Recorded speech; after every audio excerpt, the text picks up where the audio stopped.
আমি লোক মারফত শুনলাম যে ভূমিকম্প হয়েছে, তবে আমি ভূমিকম্প বিষয়টা বুঝতে পারিনি।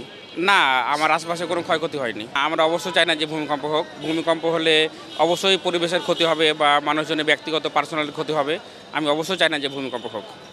না, এটা সবার কাছ থেকে শুনতেছি। আমি এমন টের পাইনি আমি। না, আমার আশেপাশে কোনো ক্ষয়ক্ষতি হয়নি। না, না, না, এটা কখনোই চাই না আমরা। আ চাই না এটা কখনোই ভূমিকম্প হোক।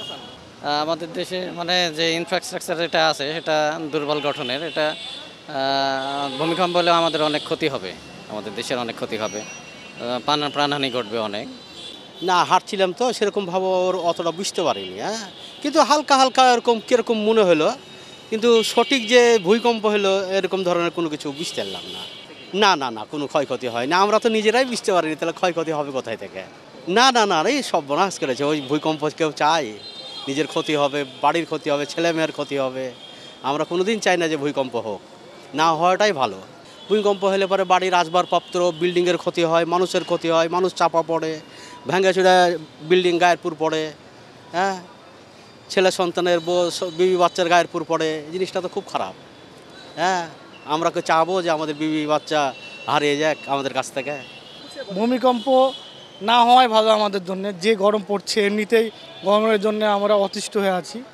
সৃষ্টিকর্তার কাছে প্রার্থনা করি যেন গরমটা কমে এবং বৃষ্টির আবহাওয়াটা নামে আসে। ভূমিকম্পটা আমরা কেউ বুঝতে পারিনি এভাবে সেভাবে। নদীর ধারে ছিলাম, পদ্মার ধারে, তো শোনা যাচ্ছে যে হয়েছে কিন্তু আমরা কেউ টের পাইনি।